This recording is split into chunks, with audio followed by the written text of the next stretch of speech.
This is the I Read Comic Books podcast. I am your host, Mike Rapin. Joining me this week, two mysterious fairy folk who maybe murdered a mermaid. Nick White. I plead the fifth.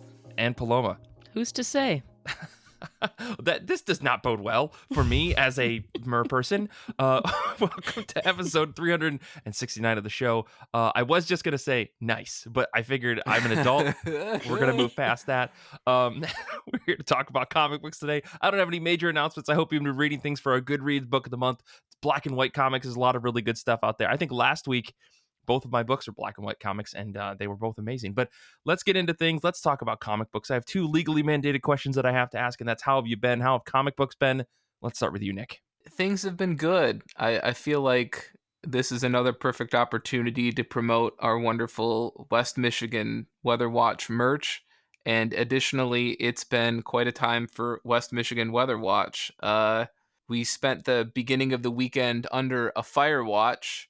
That's right. It's not just a wonderful, quirky indie game. It was called Firewatch, right? I think it was. Yeah. Yep. You had it. It's not just that. Michigan was under a fire watch, I think, for Thursday and Friday due to how dry it was. We hadn't had rain for a while. And so they were literally concerned about things burning. And then we had a beautiful, wonderful weekend in the 70s. Last night we had lightning and thunderstorms and rain. Tomorrow there's a possibility of snow, and we might be back in the 40s. So, climate change, huh? The climate's changing, huh? Don't bring Al Gore into this, okay? Okay. Please. If you don't bring Al Gore in, I won't try to do an Al Gore impersonation. So, okay. Thank you. You're welcome. Besides that, I did manage to get some reading done. I did read Phantom Road #2.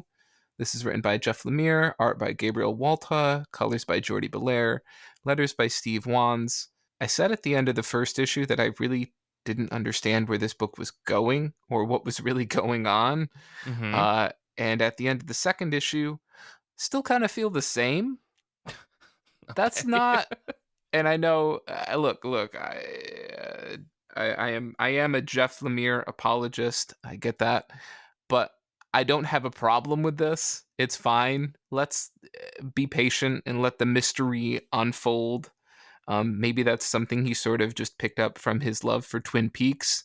That just, things can be weird. They don't immediately have to be explained.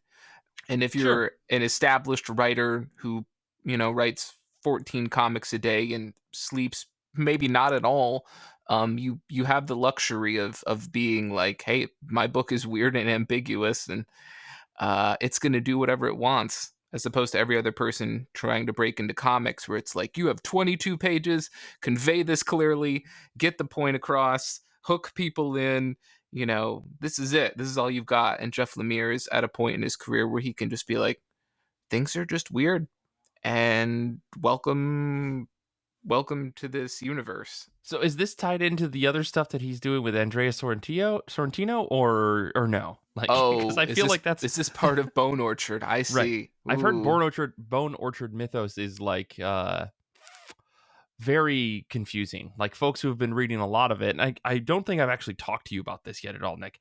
But other folks I've heard have said they've been reading all of it, and they're kind of like, I don't know. I guess that was a comic book that I read. Something's happening. I don't really know what, but something's happening. It had 2 covers, and in between there were pages, and it was a thing. And there were some staples in the middle. No, it's interesting you bring that up, because after several people on Discord said that they had finished Bone Orchard, specifically the, what was it called? 10,000 Feathers miniseries. Yeah. And they were like, I don't know, your mileage may vary. I said, okay, I'm taking names and I will come back and have a report. So I went and I did read it. Was it enjoyable? Yes. Did I not really love the ending? Yes, also true. Did I feel like it fit into this universe thingy? I don't know, right? Because that's like the core conceit of Bone Orchard, right? Is that each thing is designed to stand alone. You can read it each by itself, and apparently they're supposed to interact on this overarching universe. And I think that's such a tough conceit to do on a, satisfactorily. So I don't think it's really doing that, to be honest. High praise. High Yeah, praise. what can I say? No, no, no. Like I will say this for people who have read it, I do think the book sort of tries to sample two different art styles by Sorrentino, and I think they're hmm supposed to clash these two. I could go into it for like 40 minutes, but I think some Right. people and myself at least had issues with the art at the beginning. But once you go through the whole miniseries and you see Sorrentino's more established art style kind of resurface, you sort of understand this idea that he's trying to show like a more like depressing future alongside a more rose tinted glasses sort of perfectly looking past. Gotcha. I mean, I guess I didn't necessarily mean to open the can of worms on But the you Bone did, Orchard and mythos. it's your fault. Um, but okay. So what I'm hearing though is that Phantom Road maybe has a few more answers than some of the Bone Orchard stuff. Yeah, we learn a little in issue 2, and I will try to tiptoe on this. We Okay. learn that the cargo in Dom's truck might be important, uh, Okay. and that perhaps him needing to deliver it may that there's some importance with him needing to deliver it.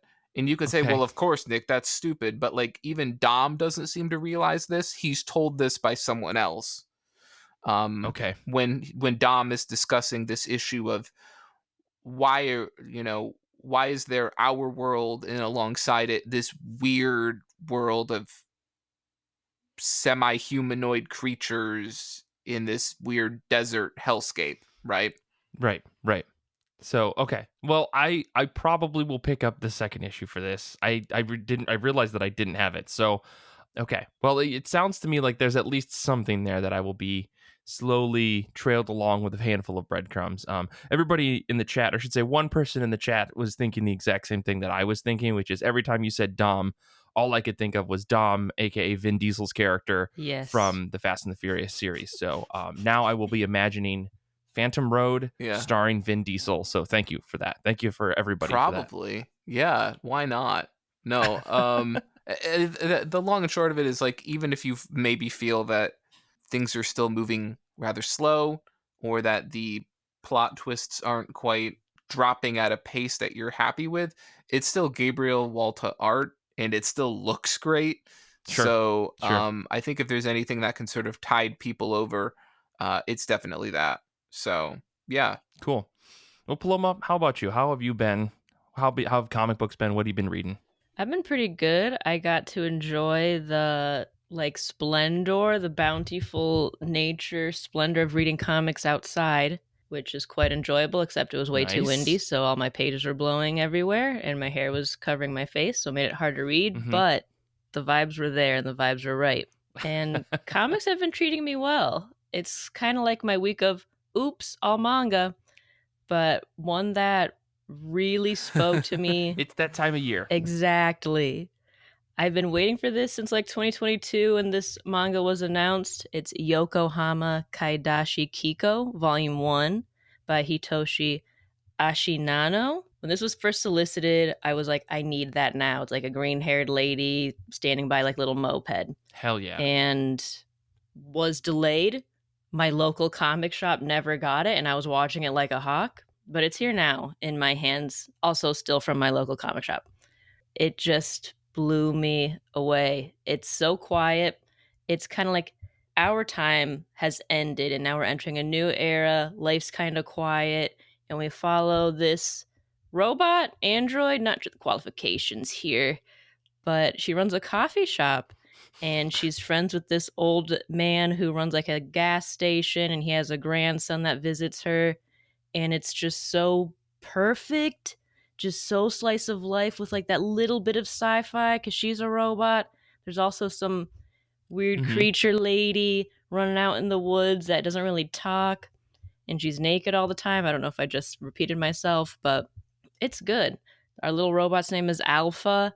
She's waiting for her owner to return, but just admiring human nature. and I love robots admiring human nature and humans admiring robot nature. Uh-huh. I think it was originally published in like late 90s and ended in 2006, so it has that nice 90s mixture of 80s art style that feels simple but kind of captures so much expression. Highly recommend. Yeah, so this is like a older book being re-released then, or is it an older aesthetic but it's a modern book? I wasn't quite. I originally thought it was a newer book with an older aesthetic, but it's an old book now getting older book getting translated finally into English and like collected in like the 3-in-1 kind of style of manga. Oh, nice. Very beautiful. The premise of this book reminds me of, and I think you probably dig this book. It's a prose book. I know. I don't mean to recommend prose books here on this comic book podcast, but it's quick. It's called A Psalm for the Wild Built. It's a small little like 100 and some pages, 160 pages, and it's about this like young person who decides to go out in the world and basically just be like this tea delivering therapist for people across the land. And there's maybe this idea that there's robots out there in the universe, or out in the world, and she runs into one, and it's very interesting. I think this book that you just described, what is it, Yokohama Kaidashi, sounds exactly like the same kind of vibes. I think you dig this little prose novella too. Yeah, I need to read that. But that's been my time. Yeah, I'll send a link to that over to you. Mike, how have you been? How are comics treating you? I have been mostly good, I guess. I have found ways to alleviate the stress and anxiety of my current day-to-day life of work, because someone took all of the stability of my day job and then decided to take all the papers and just throw them up in the air and said, like, go ahead, catch them. And I was like, I can't do this. So while I've been dealing with that, I got some reassurances from some folks, and I know I'm being extremely vague about this, but regardless, things are complicated at work. So I've been reading a ton of comics to compensate for all of the bad feels. And so I also took off this past Friday to go get a tattoo. So like 1-2 punch of just like cool shit. I've got a really awesome Majin Vegeta on my shoulder now. Once it heals up, I'll take a picture and I'll post it somewhere. Maybe I'll keep talking about this because it's the coolest thing that I have tattooed on my body. And then I also read a bunch of comics. So let me talk about one really quick. I reread issue number 1, and then I read 2 through 4 of Black Cloak.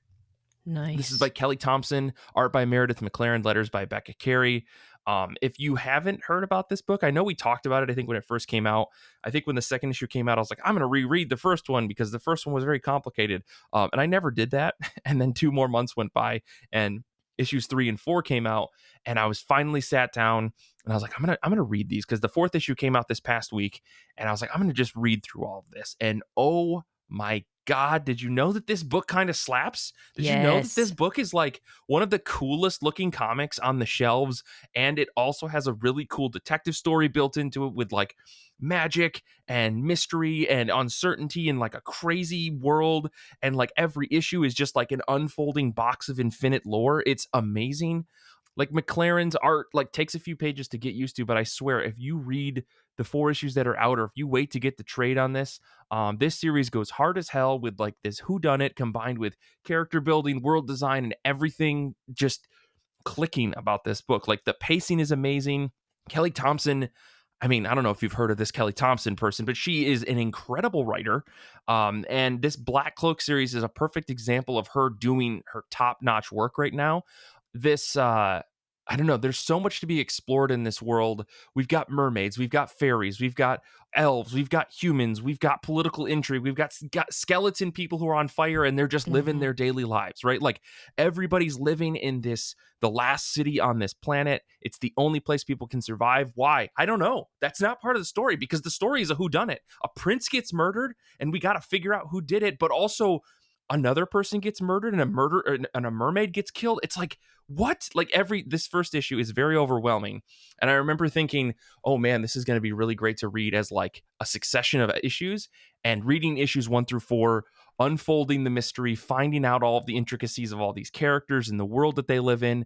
And it's like every issue we find out something new, which answers one question and then leaves you with two more new questions.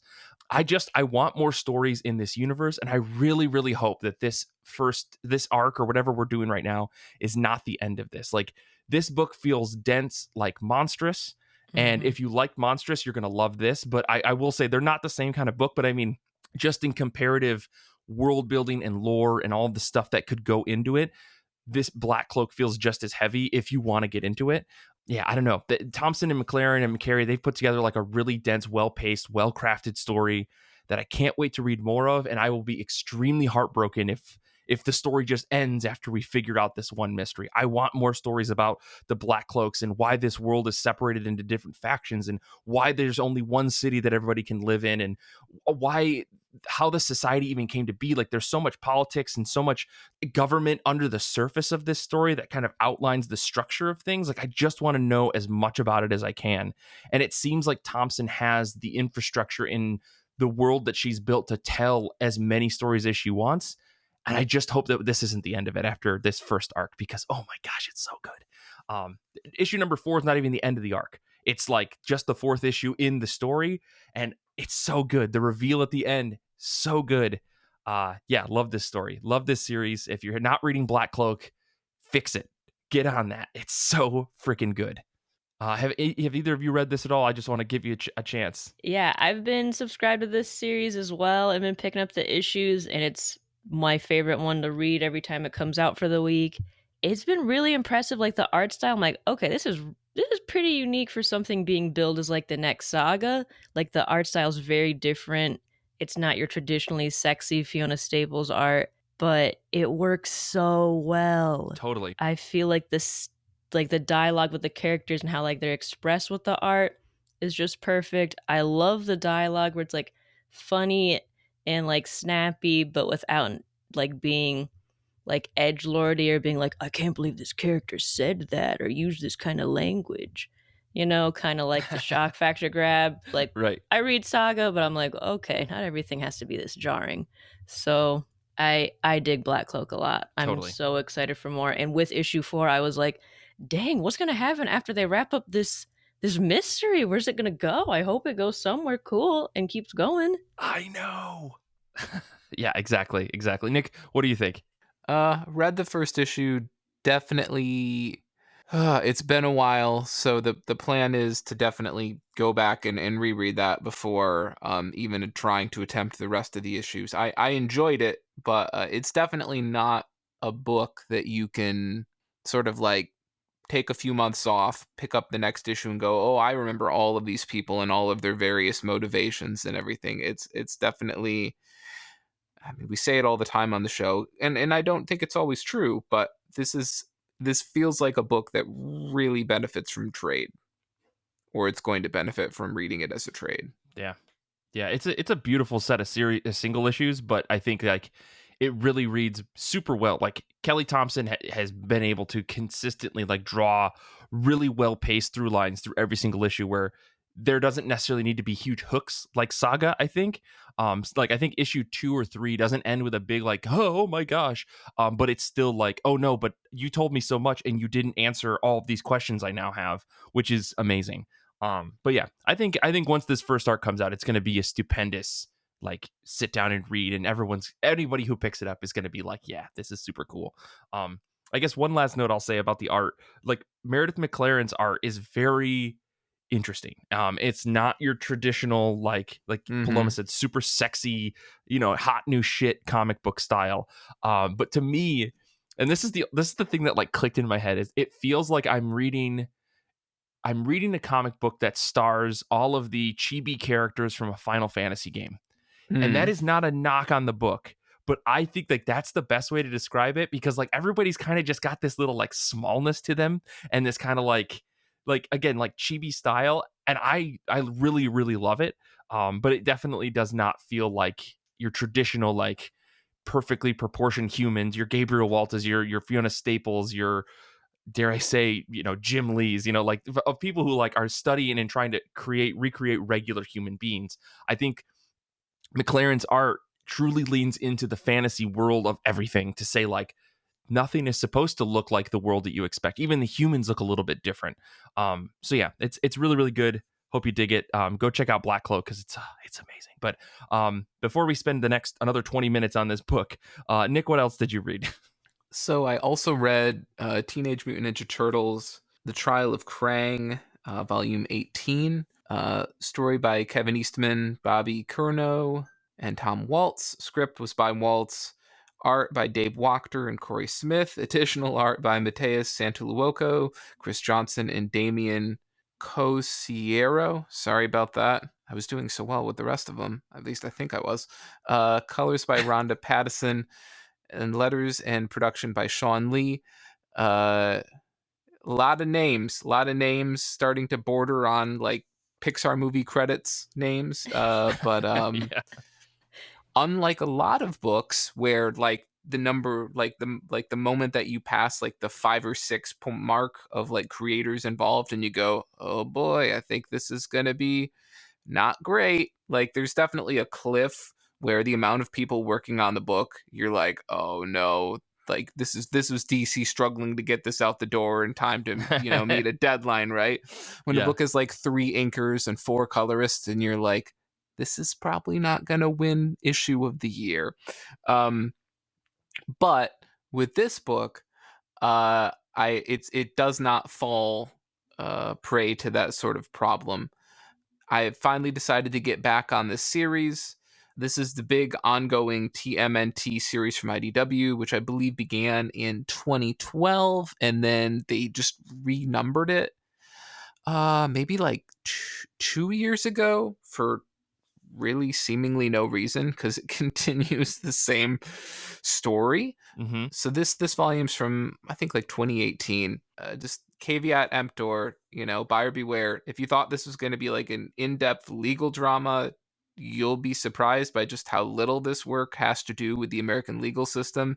So if you showed up for volume 18 of TMNT and you were really hoping for Law and Order, for that select subgroup of people, I'm sorry, it's not. Right. Because, the trial of Magneto was very much a courtroom drama as well.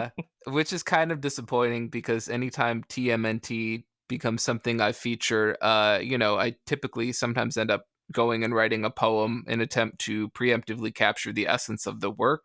So allow me to proceed, Your Honor. These turtles have Juris Doctors, all 4 passed the bar exam. They've gone into private practice, jurisprudence. All right, we're done. Thanks for listening to episode 369 of Irie Comic Books. Is that how you use Juris Doctors? We will have 1 or 2 angry lawyers. Right. To all the lawyers out there, please write us in ircbpodcast@gmail.com. Yeah. Please draw us into a civil lawsuit. No. Censor that, Zander. Nick, no doxing on this episode. I thought we said at the beginning of the show, no doxing. What did you think of this volume before you reveal any more of my personal information on this podcast? Yeah. Zander, cut that out, I guess. Look, I just wanted to get back into the series of books because, to quote a zombie face-painted youth in 2007, I like turtles. So what is this book about? Maybe you wonder. Maybe you don't care at this point. No, maybe, I'm done, man. We're moving on. Maybe it's borderline irrelevant, but basically Krang ends up on trial, but the prosecutor ends up dead because, of course, Krang hired an assassin. And so now it actually does somewhat turn into a lawsuit. And because the prosecutor's dead, they're like, well, we need to go retrieve all the witnesses from these different dimensions. And then the turtles are sent out to go get them. And I'm like, oh, this book is going to be pretty good. And then the book goes, now you need to read Dimension X 1 through 5, because the book just basically skips ahead. And it's like, well, we found all the witnesses. We found them all.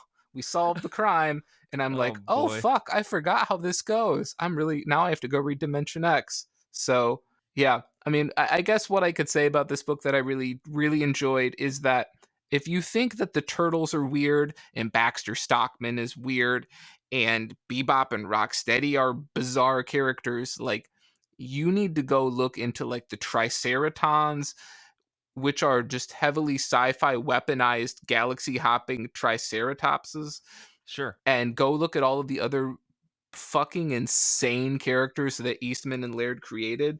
And what I love about this book is that it really leans into these absolutely bizarre characters that were just created like 30 years ago, and TMNT is still using them. So it's just weird, and I love it. I love it. I love the willingness to continue to use these absolutely bizarre characters. I mean, this is what you get with 18 volumes of Teenage Mutant Ninja Turtles, is eventually the weird stuff comes out, right? Oh yeah, I mean and the fact that the IDW reboot reflects all of this absolutely bizarre shit. It's great. And for anyone out there who wants other TMNT stuff, go check out like the Black and White Classic stuff. It's so good. Absolutely. Well, before I ask any questions about the Turtles, because I don't want to open that can of worms for this week's show anyways, Paloma, what else have you been reading? Please, anything but Turtles, please. No turtles so far in this one, but I picked up Insomniacs After School Volume 1 by Makoto Ojiro. First of all, I don't know why I keep calling it Insomniacs After Dark, so someone else could use that as a title. That also sounds cool to me, but it's Insomniacs After School. Okay. And I was interested in it because we were getting the English release kind of like concurrently with the anime release. So I'm like, oh, does this mean it's like extra hyped, or is it just coincidence? But it follows two high schoolers who find each other in their high school's abandoned observatory. And content warning, there used to be an astronomy club, but there was, content warning is suicide mentioned, not astronomy. My apologies. But there's an astronomy though club. both could be, And all of the members had passed away except for one, and so because of these horrible circumstances, they closed it down. So flash forward to now, we have our boy Insomniac and our girl Insomniac. I'm sorry, I don't remember anyone's names, but they find each other in this observatory, and they bond instantly because they totally get each other and what it means to be sleep deprived. And so we see like a budding friendship. It's very wholesome so far, very cute. I think there's going to be a lot of nice interweaving like relationships as we get to know more of the kids. I am scared because the girl Insomniac mentioned that she used to be ill as a child, and I am haunted by Your Lion April, which I've not finished, but is also like a meet cute high school kids find each other and understand each other perfectly, but one of them is seriously ill. So I'm scared, but also hopeful. no. And the art is just very, very cute, very expressive. I feel like the little kids all look pretty different, where instead of like everyone kind of like looking like the same face girl and boy with different hair. So I'm excited to see where it goes. Mm-hmm. Highly recommend as well. Fun times. Yeah, I like the cover. The cover of this looks really cool, and I mean, not that that's a clear indicator for manga, but it's an interesting style. It's not just your typical Shonen Jump. Yeah. We're just gonna fight each other kind of stuff that's coming out from Viz. But yeah, Mike, what else have you been? Yeah, let me talk about one more book before we take a break here and go into the second half. I sat down and read Danger in Other Unknown Risks. This is by Ryan North and Erica Henderson. It's an original graphic novel that came out from, I want to say, Penguin something, some sub imprint of Penguin. But the synopsis is this. I'm going to tell you a story, and I'm going to ask that you let me finish before you say anything. Here's the deal. On midnight of January 1st, 2000, the world ended. But it wasn't technology that killed it. It was magic. Now, years later, the Earth has transformed. Magic works, sort of. People are happy, sort of. But this new world isn't stable. And unless Marguerite de Pruitt and her canine pal Daisy do something about it, it'll tilt into deadly chaos. Good thing they've been training their entire lives for this and are destined to succeed. Or so they think. This book is a masterclass in pacing, humor, character development, cool twists. I don't know if you guys knew this, but that Ryan North and Erica Henderson, these two, they kind of know how to make a really good comic book, it seems. this is the type of comic that I think we all on the show a lot of the time we clamor for. A book that is broken up into chapters, that is released as a graphic novel, because if you were to read it in chapters, it would be good, but if you read it as a whole, it is great. The premise of this book is fun enough. Ryan North does a fantastic job of imagining a future where everything is different because of a bad thing without turning it into this dystopian nightmare. And while there are moments in the book where you're like, oh, things didn't work out well for everybody, on the whole, this is an extremely optimistic book. Like, I think the target audience for this is like middle grade, maybe a little bit older than that. But I felt like it worked for me as an adult. It's just a really, really good comic book about a new world where magic maybe works, kind of. Sometimes people can use it. We don't really know how. There's this idea that magic came out of nowhere and it has disrupted all the electronics in the world. That's why they don't work anymore. And in order to use magic, people have just been guessing for who knows how many years. We don't know what the date is because that date is no longer important to the people of this world.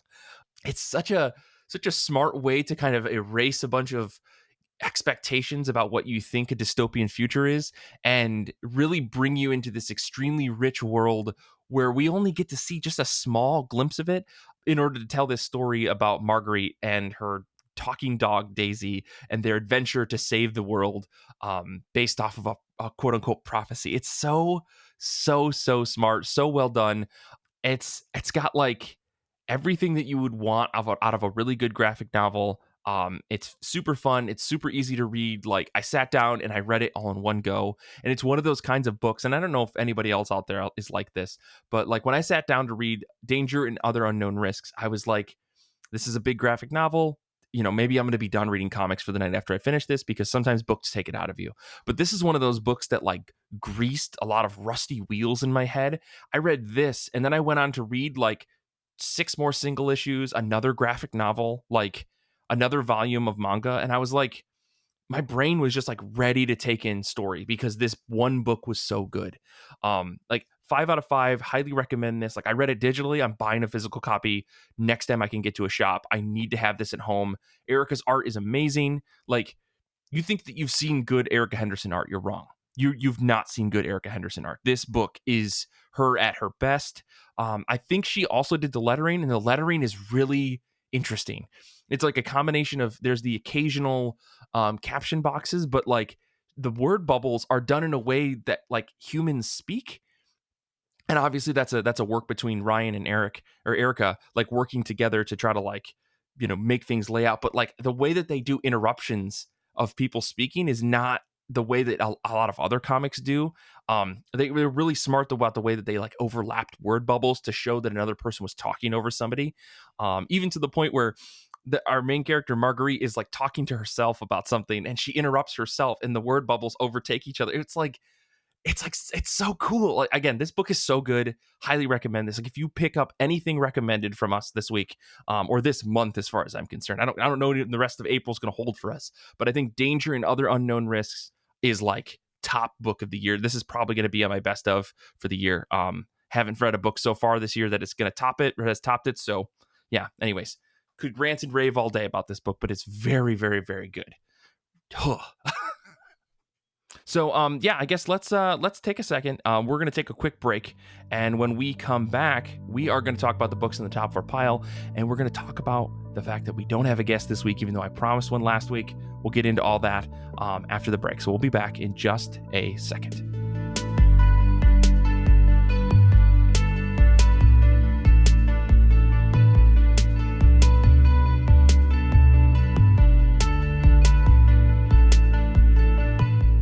And we're back. It's the second half of the show. Hope you had a good, momentary break with that Infinity Shred music that we love oh so much. We're here now to talk about the top of our pile picks.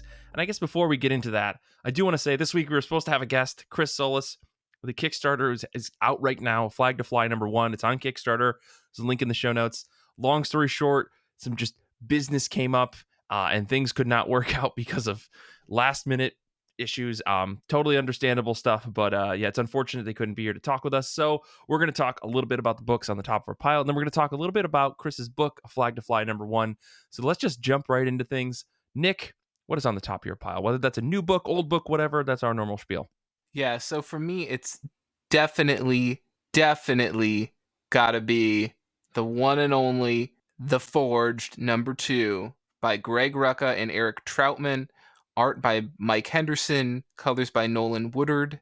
Letters by Ariana Marr. Look, I love Greg Rucka. I absolutely love Greg Rucka. I don't know if he's put out a book that hasn't been a banger in, oh gosh, I don't even know what the last dud, if there was a dud by Rucka. And I think part of it is just that he's so selective. And certainly recently, in recent years, his books come out so infrequently. Not only new ones, but just issues to currently ongoing. Well, it's hard to put out bad books when series. you're only putting out one issue every 4 to 6 months. Like 4 months. Yeah, exactly. God, right, exactly. Because if that's something you have a problem with, then it's really a problem. Yeah. I put out a book every half year, and it's terrible. No. So yeah, again, Greg Rucka, the guy who did Black Magic, the guy who did Lazarus, he's got a new book. And I mean, let me just try to explain this book so far, and I will fail. So I will just go off of the solicit, which even I don't think does a good enough job. It says, in the 11th millennium of the rule of the Eternal Empress, a squad of planet-smashing super soldiers find their routine mission to be anything but. These are the Forged. They take no prisoners. Written by Greg Rucka and Eric Troutman and brought to the page by Mike Henderson, embark upon an over-the-top pulp adventure of sex, violence, and sci-fi inspired by Conan, heavy metal, and other comics you tried to hide from your parents. Okay. If you like a book about tough, buff women piloting mechs, and if you don't like that, who are you? Why do you sub and dub your shows on Netflix? We'll touch on this again later, I suppose. If you don't like that, what's wrong with you? It's fucking awesome. Nick, do you know what else this book is about? Oh, fuck, no. I need to reread it again. Look, the first issue is oversized. It's like nearly 60 pages, and much like Lazarus, like, you're getting thrown in the deep end. Greg Rucka is the most extensive world-building comic book writer I know, hands down. Sorry, Jeff.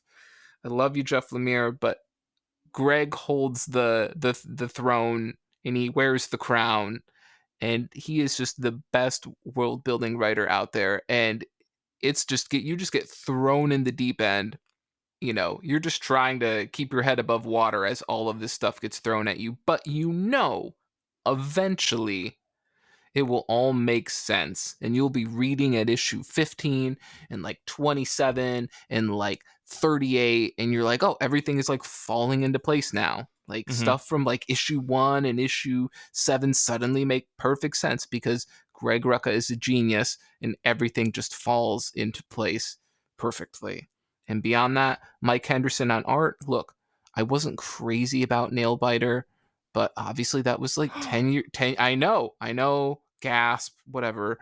But like, for me, his art has leveled up since, 10 years ago or whatever, when Nailbiter came out.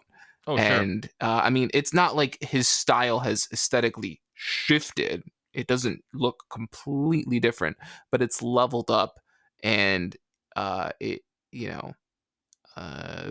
we're human beings and we grow and improve, or at least that's what some of us are supposed to do, I guess. So no pressure on the rest of you, I guess. So yeah. So Nick, are you recommending The Forge to us? Or Yes, it's a hard book to explain, but I'm enjoying what I've seen. And it's just so great to have a new Greg Rucka book. Totally. Because it feels like the last one, gosh, it feels like it was Black Magic. Can that even be true? That was like 8 years ago. Yeah, I don't know Greg's discography. I was going to say bibliography off the top of my head. Well, you know what? I guess Lazarus, what is it now being called? Lazarus something. It got a new title when it went quarterly, and I guess that's still happening, but yeah, it's so infrequent at this point. Yeah. But yeah. Well, cool. I mean, this looks and sounds very cool. I did not know that this book was coming out, so maybe I'll check it out when the trade comes together, because I'm assuming it's going to make a cool collection. Yeah, and the issues are kind of a weird oversized. I don't know if it's quite what I would consider like heavy metal dimensions, like the magazine, but it is an oversized. Yeah, I see that the solicit says series premiere trim size Mhm. 8.375 inches by 10.875 inches, which to me looks like a wide. It looks almost like the Black Label magazine size comics that DC did. So I don't know. That's a bummer, but whatever. I guess the collection won't. I don't need to bag and board the collection. But anyways, we'll talk more about book sizes later. Paloma, what have you been reading? I guess what's on the top of your pile? Sorry. I'm very stoked to check out Batman Superman World's Finest Volume 1, The Devil Nezha by Mark Waid and then Dan Mora on art. My understanding is that it takes place in the past because you see Dick Grayson as Robin, and I think it's more of like the campier elements of like a Batman Superman team up. You have them being handsome and square jawed a la Dan Mora and his expertise. And I like Mark Waid doing superhero stuff, so I've been pretty stoked to pick this up. Finally got it in my home. There's going to be some Doom Patrol. I think I've seen on future covers like Metallo. Is that the orange and purple guy with like the white head? Maybe I Metamorpho. You're supposed to be the expert here, so I don't know. Just seen some kind of like Batman the Outsiders guys, Doom Patrol. So I feel like it's going to be a zany time. Yeah. I'm a big fan of Dan Mora. He's been rocking Dark Knights of Steel and the art on that. So I'm very stoked to see where it goes. I've just seen a lot of good banter. I'm in it for the banter when it comes to superheroes. I love a Batman Superman team up when it can be more on like the friendship side versus like I am darkness and you are light, so we're gonna clash.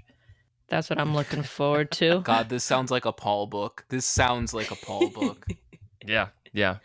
Like, I mean, I guess Paloma, you were probably also a fan of those issues of the Tom King Batman run where it was Superman and Batman go out on dates, a double date with Lois and Selena, and they have a good time together, right? Yep, I specifically just bought the issues from that story arc. So that was made just for me. Totally. Yeah, definitely. Well, let me talk about, I guess before I get into my pick, we got some folks hanging out with us on Discord. As always, you can hang out with us on Discord. Don't have to be a member of the Patreon. You can just find the link in our show notes and come hang out with us, talk comics, talk oversized dad hats, talk all sorts of stuff. Nick's F1 Corner of Hell exists if you want to talk about F1, all sorts of stuff. So folks are hanging out with us live as we record today. Jeff is reading a book on the top of their pile called Star Trek number 400. 400 issues of Star Trek. Is there even a continuation there? I don't want to know. Someone tell me in the post credits. Danny is reading Superboy Man of Tomorrow number 1. Hugh is reading rereading American Born Chinese. With the announcement of that new TV show, I totally understand why. So for me this week, obviously my pick was Does It Count If You Lose Your Virginity to an Android Volume 1 trade paperback. The sexy Yuri comedy about an office lady and her lovely robot housekeeper is sure to hit all the right buttons. That's definitely my pick, right? These light novel books need to stop is all I'm saying. The book that I am actually looking forward to reading this week is a book that I got from the Big Fan of Graphics Fantabucks sale that they did. This is called 1-800 Ghosts by G. Davis Cathcart. The synopsis for this book is using otherworldly technology to enter the future and repurpose the intellectual property of a popular yet evil artist in order to change its cultural trajectory. Cedric and his team realize that society will face a conundrum that only they can rectify: accept the work of a sonic genius despite any abusive behavior, or release the work themselves, stripping the artist of the pivotal success that would later enable horrible crimes. Ultimately, the team decides to save the decades-defining cultural touchstone before it ever happens: Michael Jackson's Thriller. So, this is kind of an absurd book. It's 32 pages of a quick time-traveling saga that should be fun.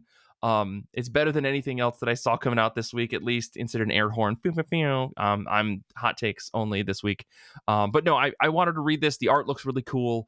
I've never seen G. Davis Cathcart before, but Fantagraphics publishing stuff, hard to say no to. So this should be fun. And I was skimming through League of Comic Geeks, and I just couldn't find anything that was even worth while talking about this week. So sorry to the Forged, I guess, but everything looks like it stinks. That's all I gotta say. How could you? Beyond the Forge, I think the new there's a new Image book coming out as well that looked really good. Well, clearly it wasn't that Yeah. good because you can't even remember. So I'll let's look it up. before we wrap up today, so Chris Solis was supposed to be here today to talk comics with us and talk about their Kickstarter, but unfortunately they couldn't make it. So Paloma, Nick, and I got an advanced copy of A Flag to Fly #1. This is art by Lane Lloyd, letters by David Lentz, story by C. Solis, or Chris Solis, and edited by Aubrey Lynn Jepson. Aubrey's name you may recognize from an interview that we did a while back for the Scott Snyder's Tale of the Cloakroom series, a little anthology book that they did. And Aubrey is the editor on this book because if I'm not mistaken, Chris also had a story in that anthology. So the story of this this book is, there's it's kind of goofy, which is why I'm very excited. It's like an adventure comedy, 22 pages. It's a grand fantasy tale of family leadership and the hard road to becoming a person you can believe in. Nick, Paloma, I guess, what were your thoughts on this book? Let's not spoil it too much because the Kickstarter is ongoing. You can check a link to that in the show notes. But what did you guys think of this new Kickstarter book? Well, for me, I really did enjoy the art style. It definitely is a little bit more, cartoony. And again, of course, when we refer to cartoony on this show, it's not pejorative. It's just more of an animated aesthetic. I really thought some of the, emotions and whatnot were pretty effective at conveying comedy, especially when the protagonist's son was training, to become a knight or Mm-hmm. whatnot, and he's like practicing with the dummy, and you can tell that the I guess what do you want to call it, his sparring partner or assistant is like very unsure about his abilities and whether or not this guy is going to end up hurting both of them. Right. He's like looking like really like unsure or upset in a lot of panels, or you see him like grabbing his shoulder and kind of like worried, or when he's nervously bracing himself behind the practice dummy, which has like the googly eyes on it, which is just is, Yeah. is it's like stupid funny. Yeah. The book definitely has a sense of humor that almost feels a little anachronistic at times. It's some of the lines thrown around or whatnot almost have like a more modern feel to them, and not like, ye old England sort of speech, which is Yeah. kind of interesting. It's a medieval setting with a modern humor style, which I think for some people will appeal. I think other people might find it a little jarring, but I think it works.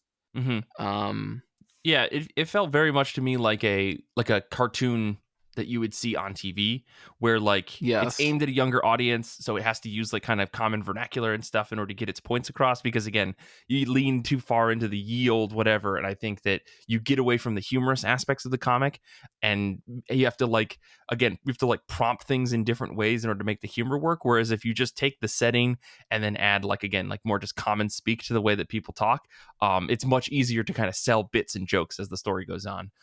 So yeah, I get that trade off, but I totally agree with you. If you're coming here for like a ye old timely styled comic, you're definitely not going to get that. But that is not a detraction at all from this comic, I think. Paloma, though, what did you think? I also really liked the comedic elements. There was some really good physical comedy, which I think can be tough to convey in like still pictures. Mm-hmm. And one of kind of like the gag, like classic slipping on a banana peel, but not a banana, actually moved the plot in a major way. So I was like, wow, okay. So I thought that was a really good Mm-hmm. balance of like comedy, laughing, and oh, we're getting serious now. And I also like the cartoony art style. I'm like, finally some unique noses, which I feel like only exists in the more cartoony style sometimes. But I like the pacing. Oh yeah. Yeah, I'm excited to see where like some of the characters go. If we learn any characters' backstories, there's a sorcerer character who I'm like, I wonder what role they'll play. And then a cool looking giant knight. Mm-hmm. Like always, big fan of just giant characters. Yeah. Yeah, and that is one thing I will say about this is the proportions of this book are like all over the place, but in like a very good like dynamic way, right? It allows for like this Mhm. animism within the story that is really hard to convey sometimes. It kind of it's weird to say, but it does remind me of some of the stuff that you would see in like early Squirrel Girl comics that Erica Henderson did. Yeah. Oh, totally. I feel like there's a huge influence in that art style there. So if you're into Erica Henderson, I think this might click for you. And yeah, it's a very goofy, funny book. Like it's definitely trying to be a comedy more than anything, and I think it definitely excels there. So yeah, I mean, if you guys get a chance, we could talk about every in moment of the plot on this. But if you guys get a chance, make sure to go check out the Kickstarter. We'll have a link in the show notes. It's a pretty fun little book. So I guess Nick, any last thoughts? I guess before we wrap up there. Yeah, honestly, I really love a lot of the character designs in this book. There's some stuff.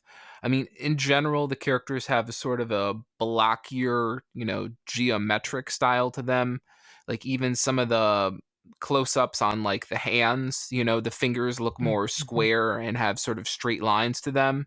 There's a real like straight line geometric approach, and you see that in more broadly in some of the designs. And I love those. What are they? Are they like soldiers or when they try to break into that place and those guys in the red suits and red cloaks and the Oh yeah, the masks, like the like assassins or the whatever. Yeah. assassins, yeah, and one of them has like a skeleton mask, and the other one has like the mask with like the single eye hole above the teeth, and the other one's Hmm. got like the what do they call that? It looks like a plague doctor's mask, Yeah. and it Yeah. just looks fucking badass. In that panel, like when they just show up and their three faces are like immediately right in the front of the panel after they shoot their grappling hooks over the castle.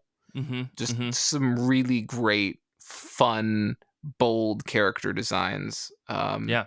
I almost thought one of them looked like it was like a medieval Iron Man outfit for a second because they're wearing that yellow and gold and red outfit, and I was like, is this like medieval Iron Man? This is weird, but Yeah. just some really fun design work here that I think helps keep move the book along and really engage with people.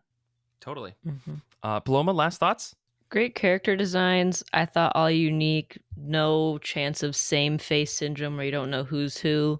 I thought it was a fun time, and I think like a Oh good yeah. addition into like the high fantasy with modern speech kind of genre, especially for like younger audiences. I think it'll be a lot of fun. Yeah, definitely. Yeah, wholeheartedly agree with both of you on this stuff. This is it's a pretty fun little book. And I'm excited to see where I think Chris told me that they've got plans for future issues as well. Like obviously this first one ends in a bit of a cliffhanger. So there's definitely more to come on this. So if you get a chance, check out the Kickstarter. There's a link below. Yeah, I think that's probably going to wrap it up for us this week. Next week, Brian and Kara join me on the show to, and I quote, this is what they wanted to talk about: messy Sith who live for drama. So we're going to be doing a Star Wars focused episode. I hope you're ready for it. Brian sent me a photo or a picture of like an all white Darth Vader, which I don't understand the context for. They said, Mike, that's fine. We'll explain everything next week. So prepare for more lore dumping of IP into my brain. This time it's Star Wars compared to last week, which was G.I. Joe and other things that I don't care about. But we'll see. It's going to be fun. So make sure to join us on Discord next week if you want, or come listen to the episodes on Patreon. You get access early and all that stuff. As always, you can find us on Instagram, Twitter, TikTok. We've got our Discord, we've got Goodreads, we've got a YouTube channel, and plenty of other places, I guess, all over the internet. You can support us on Patreon to get early access to episodes, plus things like a better Batmobile, the IRCB Movie Club, this brand new series thing that we're doing called Post Credits, where we record some after episode conversations. All that's on Patreon at patreon.com/IRCB podcast. Infinity Shred is the best band in the universe. They do all of our music. Zander wishes people did not fear him. He edits the show. I want to say thank you to Paloma and Nick for being on this episode with me. Thank you for everyone for listening live. You are fantastic human beings. And if you got this far in the episode, thank you so much for supporting the show. Until next time, comics are good, and so are you.